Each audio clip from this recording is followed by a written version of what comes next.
নমস্কার বন্ধুরা, আশা করি ভালো আছেন, সুস্থ আছেন। আজ আপনাদের জন্য নিয়ে এসেছি একটি রহস্যের গল্প, শ্রী ক্ষিতীন্দ্রনারায়ণ ভট্টাচার্যের লেখা ফিরিঙ্গির গড়। এই নিয়ে পরপর 3টি, আর তো গড়িমসি করা যায় না, এবার যা হোক একটা বিহিত করুন।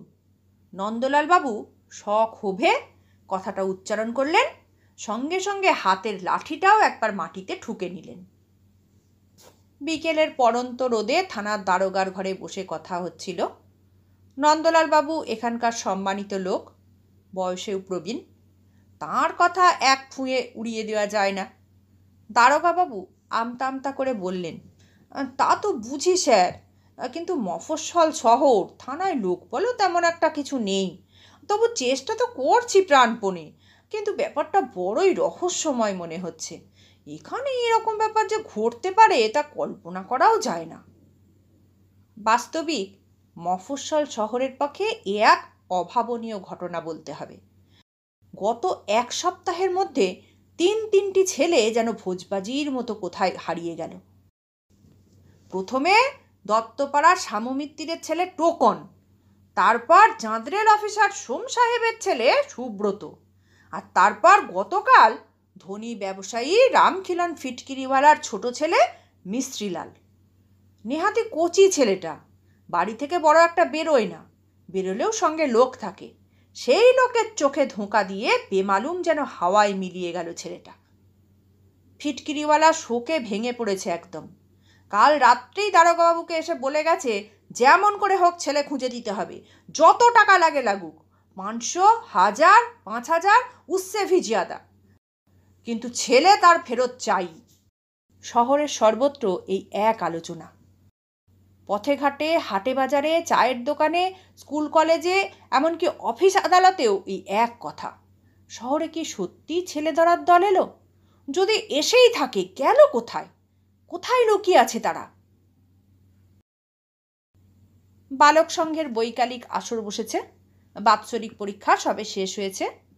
রেজাল্ট বেরোবার আগে এখন ঠিকমতো ক্লাসও হচ্ছে না। ছেলেরা স্কুলে যায়, গল্পগুজব করে, হৈ হৈ করে, 2-4 জন মাস্টারমশাইদের পেছনেও ঘোরে আগে ভাগে নম্বর জানবার জন্যে। বাকিরা মতলবাটে কোথায় বেড়াতে যাওয়া যায়, কোথায় করা যায় চড়ুই ভাতি। এখন ছেলেদের হাতে অফুরন্ত অবসর, আর চড়ুই ভাতির পক্ষে এটাই সবচেয়ে ভালো সময়। শীতের দিনে দুপুর রোদে খোলা বাগানে বা বনে জঙ্গলে সময়টা ভালোই কাটে। তারপর অপটু হাতে আধ সিদ্ধ খিচুড়ি আর গরম গরম বেগুনি আর মাছ ভাজা, তা সে যত অবেলাতেই নামুক না কেন, লাগে যেন অমৃত। বালক সংঘেরও বাৎসরিক চড়ুই ভাতি এই সময়েই হবে ঠিক ছিল। এরই মধ্যে এই অঘটন। তাপস বললে, এরপর কি আর ফিরিঙ্গির গড়ে গিয়ে পিকনিক করা ঠিক হবে? ভূপতি তাকে সায় দিতে যাচ্ছিল, কিন্তু মহিতোষ তাকে থামিয়ে দিয়ে বলল, যত সব ভীরু কাপুরুষের দল, আমরা এতজন একসঙ্গে যাব, ওখানে যদি ছেড়ে ধরা থাকেও থোড়াই কেয়ার করি তাকে। মহিতোষের সাহস থেকে সুমন্তও বোধহয় মনের জোর পেল, বলল, ঠিকই বলেছে মহি, নিশ্চয়ই ঠিক বলেছে মহি। অত সহজেই যদি ভয় পাই তবে বৃথাই এতদিন ক্লাবে লাঠি মুগুর ঘুরিয়েছি। কিন্তু ছেলে ধরাই যে এসব কাণ্ড করছে তার তো কোনো প্রমাণ মেলেনি। এমনও তো হতে পারে কোনো অতিকায় দানব বা তুষার মানব জাতীয় কোনো জীব, মানে আমি ঠিক তুষার মানব বলতে চাই না, এখানে এই গরম দেশে তারা কি করে আসবে,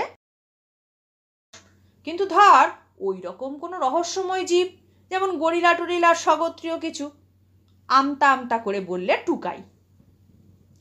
এবার ধমক দিল গোড়াচাঁদ, দেখ টুকাই, কতগুলো আজগুবি অ্যাডভেঞ্চার উপন্যাস পড়ে তোর বুদ্ধিশুদ্ধি লোপ পেয়েছে, চুপ করবি কিনা বল।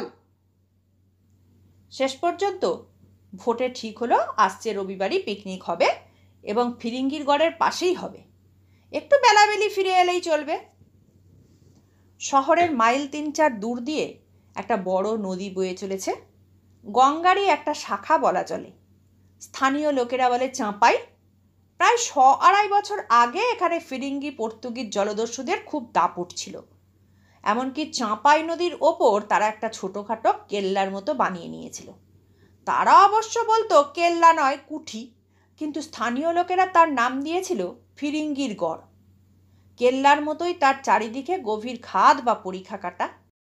আজকাল অবশ্য সে খাদ শুকিয়ে গেছে, তবে জোয়ারের সময় মাটি ভিজে যায়। বর্ষাকালে সময়ে সময়ে একটু আধটু জলও দাঁড়ায়, অন্য সময় খটখটে শুকনো।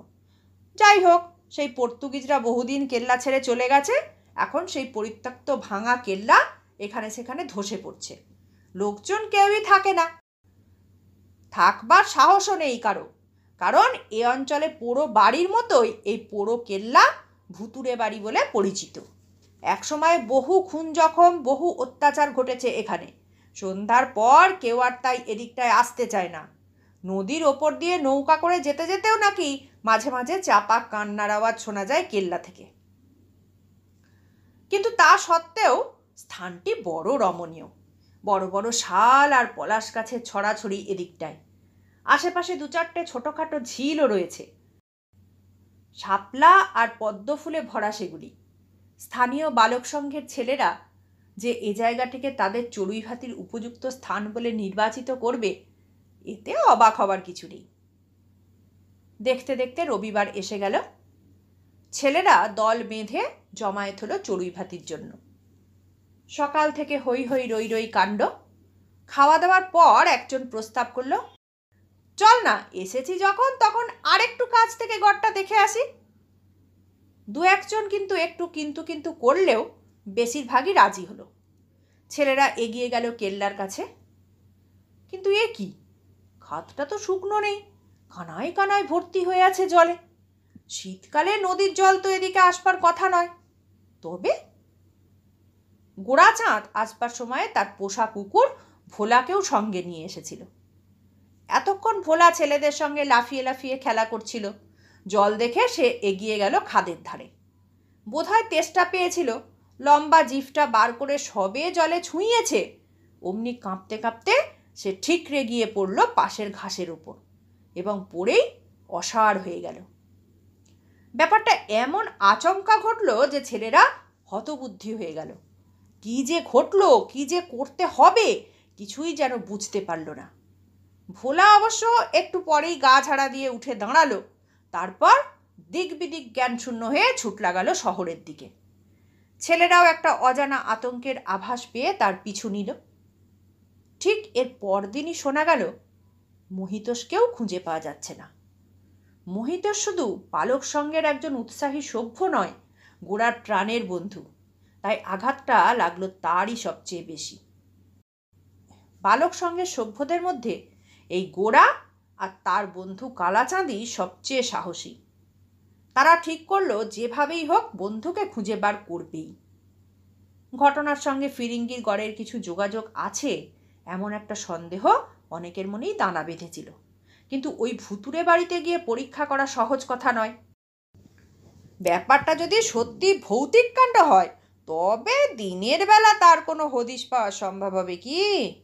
আবার রাত্রিতেও ওই নির্জন পোড়ো বাড়িতে যেতে হলে দস্তুর মতো বুকের পাটা দরকার। তারপর খাদের মধ্যে হঠাৎ আসা ওই জল, আর সেই জল খেতে গিয়ে ভোলার বিপত্তি। সম্বিত ফিরে পেয়ে ভোলা অমন করে পালালো কেন? ও কি কিছু একটা বিভীষিকার আঁচ পেয়েছিল? নিশ্চয়ই তাই। ওদের কতগুলো ইন্দ্রিয় তো মানুষের তুলনায় অনেক প্রখর হয়। গোড়া কালাচাঁদকে বলল, হরে মাঝির অনেকগুলো ডিঙি আছে, চাইলে একটা দেবে নিশ্চয়ই। তাতে করে যদি তোতে আমাদের সন্ধ্যের পর নদীর উপর দিয়ে একটা চক্কর দিয়ে আসি তাহলে কেমন হয়? উল্টো দিক থেকে কেল্লাটা অন্তত দেখে আসা যায়। নদী থেকেই তো খাড়া উঠে গেছে। কালাচাঁদ একটু আমতামতা করে শেষে সায় দিল। পরদিনই সন্ধ্যা হতে না হতে একটা ছোট ডিঙি নৌকা দেখা গেল ধীর গতিতে কেল্লার পেছন দিয়ে নদীর উপর ভেসে চলেছে। ডিঙির আরোহী দুটি ছেলে। চলতে চলতে গভীর মনোযোগের সঙ্গে তারা কেল্লার দিকে লক্ষ্য করছে। হঠাৎ গোড়া কালাচাঁদকে আস্তে একটু চিমটি কাটল। দেখতে পাচ্ছিস? কি?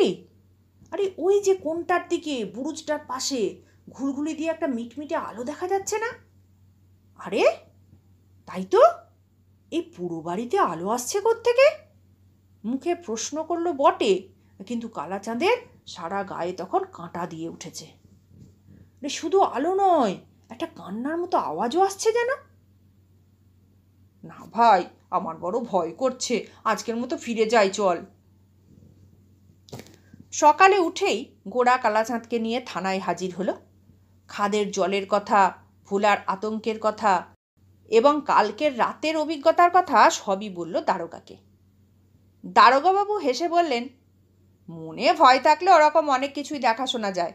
রজ্জুতে সর্পভ্রম বলে একটা কথা আছে, জানো তো? খুব ডিটেকটিভ আর ভূতের গল্প পড়ো বোধ হয়। আজকালকার গল্প লিখি এগুলো হয়েছে। ছেলেদের মাথা চিবিয়ে খেতে ওস্তাদ, যত সব, বলে তিনি নিজের কাজে মন দিলেন। বেরিয়ে এসে গোড়া বলল, এদের দ্বারা কিচ্ছু হবে না। আমি আজই সদরে যাচ্ছি। মামাকে দিয়ে পুলিশ সাহেব এসপিকে ধরব। তার সঙ্গে মামার খুব ভাব। গোড়ার মামা সুধাংশুবাবু কোন একটা কলেজের জুওলজির প্রফেসর। এসপির সঙ্গে তাঁর দহরম মহরম থাকার কথা নয়, কিন্তু আছে, কারণ এসপি একসময় তাঁর সহপাঠী ছিলেন। গোড়া সত্যিই গিয়ে তার মামাকে ধরল। এসপি সব শুনে বললেন, আমিও শুনেছি 4-4টে ছেলে নিরুদ্দেশ হওয়াও তো সহজ ব্যাপার নয়। আমি কালই ট্যুরে বেরুচ্ছি, প্রথমেই ওখানে যাব ঠিক করেছিলাম। মামাকে বললেন, তুমিও চলো না, 2 দিন বোনের বাড়ি বেরিয়ে আসবে।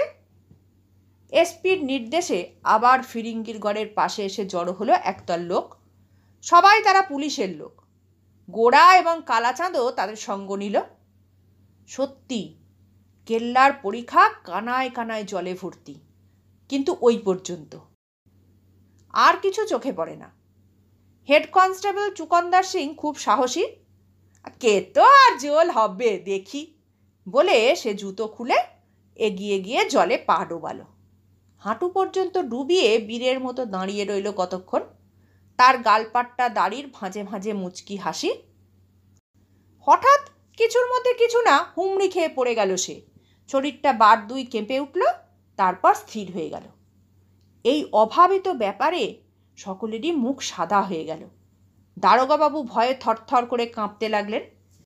হেড কনস্টেবলটির চিকিৎসা করা দরকার, সে কথাও তার মনে এলো না। চুকান্দার সিংয়ের জ্ঞান হলো সেই পরদিন। প্রথমটা তো সে ভয়ে কথাই বলতে পারে না।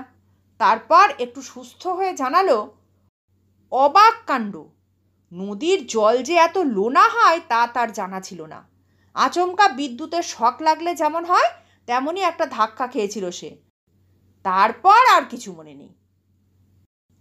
সুধাংশুবাবুও শুনলেন কথাটা। তারপর সারা দিন ধরে বারান্দায় পায়চারি করতে লাগলেন অস্থিরভাবে। বিকেলের দিকে তিনি থানায় এসে হাজির। বললেন, আমি আবার একটু পরীক্ষা করে দেখতে চাই। একটা খুব জোরালো ফ্লাড লাইটের মতো আলোর ব্যবস্থা করতে হবে। সন্ধ্যার পর আমরা আজ আবার যাব ওই ফিরিঙ্গিরগড়ে। এসপি সকালেই চলে গিয়েছিলেন, আবার ফিরে আসবেন ভরসা দিয়ে। দারোগাবাবু প্রথমটা একটু গাঁইগুই করলেন, কিন্তু সুধাংশুবাবু যে এসপির অন্তরঙ্গ বন্ধু তা তাঁর জানা ছিল, সুতরাং রাজি হতেই হলো।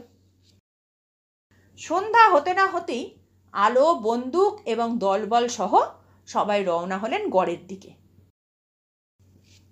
পরিখার ধারে এসে সুধাংশুবাবু জলের মধ্যে তীব্র ফ্লাড লাইট ফেলে চোখে বাইনোকুলার লাগিয়ে দেখতে লাগলেন। অনেকক্ষণ পরীক্ষা করার পর মনে হলো তিনি যেন বেশ একটু খুশি হয়েছেন।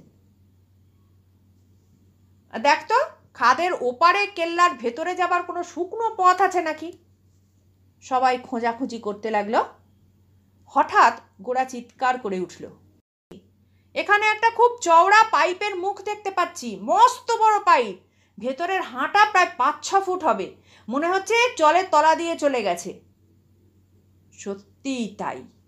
খাদের মধ্যে এপার ওপার জুড়ে কে বা কারা একটা বিরাট ফাঁপা নল বসিয়ে রেখেছে। এমনভাবে বসানো হয়েছে যে তার মধ্যে দিয়ে অনায়াসে হেঁটে কেল্লার দেয়াল পর্যন্ত পৌঁছানো যায়, অথচ জলের সংস্পর্শেও আসতে হয় না। সুধাংশুবাবু বললেন, আগে আগে রিভলভার নিয়ে 2 জন এগিয়ে চলুন, পেছনে আমরা থাকব। পরিত্যক্ত কেল্লা, পাঁচিলের গায়ে এখানে ওখানে ফাটল, তারই একটা দিয়ে ভিতরে ঢুকে পড়তে কোনো অসুবিধা হলো না। গোড়া আঙুল দেখিয়ে বলল, উত্তর দিকের ওই বুরুজটার উপরে আলো দেখেছিলাম। সকলে সন্তর্পণে সেই দিকে এগিয়ে চলল। ওপরে ওঠার একটা ঘোরানো সিঁড়ি, তাই বেয়ে সাবধানে উঠতেই পাওয়া গেল সরু একটা বারান্দা। কিন্তু অন্যান্য জায়গার মতো ধুলো জমা নয়, কে যেন পরিষ্কার করে ঝাঁট দিয়ে রেখেছে। ভূতেরাও তাহলে ঝাঁটা ধরতে জানে দেখছি, সুধাংশুবাবু মৃদু হেসে মন্তব্য করলেন। আর একটু এগোতেই একটা বড় হল ঘর পাওয়া গেল, আর সেই ঘরেরই এক কোণে, হ্যাঁ, নিরুদ্দেশ 4-4টি ছেলেই একটা মাদুরের উপর পড়ে রয়েছে, আর তাদের পাহারা দিচ্ছে মিশকালো সন্ডা গোছের 2জন লোক, কিন্তু তাদের কেউই বাঙালি নয়। তাদের প্রস্তুত হবার সুযোগ না দিয়েই পুলিশের দল ঝাঁপিয়ে পড়ল তাদের উপর। তারপর পিছ মোড়া করে বাঁধতে আর কতক্ষণ। এর পরের ঘটনা সংক্ষিপ্ত। একটা আন্তর্জাতিক দুর্বৃত্ত দল দেশের নানা জায়গায় এই কাণ্ড করে চলছিল। উদ্দেশ্য ভালো ভালো পরিবারের ছেলে মেয়েদের ধরে নিয়ে দেশ বিদেশে গোপনে বিক্রি করে দেওয়া। কে না জানে দাস ব্যবসা আইনত উঠে গেলেও পৃথিবীর বহু জায়গায় গোপনে এখনো তা চালু আছে। বাংলাদেশেও তারা জাল বিছিয়েছিল এবং এই শহরে একটা পরিত্যক্ত ভুতুরে বাড়ি বা কেল্লার সন্ধান পেয়ে সেখানেই পেতেছিল তাদের সাময়িক আড্ডাখানা। কিন্তু খাদের ওই জল, হঠাৎ শুকনো খাদ কানায় কানায় জলে ভরে ওঠা খুবই অস্বাভাবিক। কিন্তু তখনও কেউ ততটা সন্দেহ করেনি। সন্দেহ করলেন সুধাংশুবাবু যখন কনস্টেবলের কাছে শুনলেন জলটা অসম্ভব লোনা। এখানকার নদীর জল সুস্বাদু, কাজেই ওই লোনা জল নদীর নয়। তাহলে কেউ ইচ্ছে করেই ওখানে লোনা জল এনে ফেলেছে। কিন্তু কেন? সুধাংশুবাবু প্রাণীবিজ্ঞানের অধ্যাপক, সামুদ্রিক প্রাণীদের সম্বন্ধে তাঁর জ্ঞান যথেষ্ট। তাঁর মনে হলো নিশ্চয়ই ওখানে কিছু সামুদ্রিক প্রাণী এনে রাখা হয়েছে এবং তাদের বাঁচিয়ে রাখার জন্যই ওই রকম জলের ব্যবস্থা করতে হয়েছে। কিন্তু কী সে প্রাণী? গোড়ার কুকুর ভোলার এবং কনস্টেবল চুকান্দার সিংয়ের হঠাৎ জল ছুঁয়েই অসাড় হয়ে যাওয়া শুনলে একটা কথাই মনে আসে, জলের মধ্যে ইলেকট্রিক শকের ব্যবস্থা রাখা হয়েছিল। আর এ কাজে ইলেকট্রিক ইল বা বৈদ্যুতিক বান মাছই সবচেয়ে সুবিধাজনক। পৃথিবীর নানা জায়গায় এরকম সামুদ্রিক ইল মাছের সন্ধান পাওয়া গেছে। এদের শরীরের মধ্যে এমন ব্যবস্থা আছে, এরা একটা ঝাপটা মারলেই প্রচণ্ড বৈদ্যুতিক শক বা আঘাত হানতে পারে। কোনো ইলেকট্রিক ইল 220 থেকে 550 ভোল্ট পর্যন্ত বিদ্যুৎ উৎপাদন করতে পারে, যা মানুষ বা অনেক প্রাণীকে একদম মেরেও ফেলতে পারে। অসাড় করে দেওয়া তো কিছুই না। গভীর খাদের মধ্যে দিনের বেলা ওরা হয়তো জলের নিচে লুকিয়ে থাকবার চেষ্টা করবে। তাই পরীক্ষা করার জন্য সুধাংশুবাবু সময় বেছে নিয়েছিলেন সন্ধ্যার পর। তখন ফ্লাড লাইটের নিচে ওরা আত্মগোপন করে থাকতে পারেনি। দুর্বৃত্তেরা কেল্লাটিকে ভৌতিক প্রমাণ করবার জন্যই যে কাজ করেছিল তাতে সন্দেহ নেই। ওই অলৌকিক কাণ্ড দেখলে কেউ তো ওর ধারে কাছেও ঘেঁষবে না। তারপর সুবিধা মতো বন্দীদের গোপনে চালান করে দিলেই হলো। কিন্তু ছোট ছোট 2টি ছেলেই যে শেষ পর্যন্ত তাদের আশায় ছাই দেবে, তারা কি ভাবতেও পেরেছিল? শেষ হলো আজকের গল্প। গল্প ও গল্প পাঠ যদি ভালো লেগে থাকে তাহলে লাইক ও শেয়ার করবেন, আর আমাদের চ্যানেলটিকে সাবস্ক্রাইব করে আমাদের পাশে থাকবেন। সবাই ভালো থাকবেন, সুস্থ থাকবেন, আনন্দে থাকবেন। নমস্কার।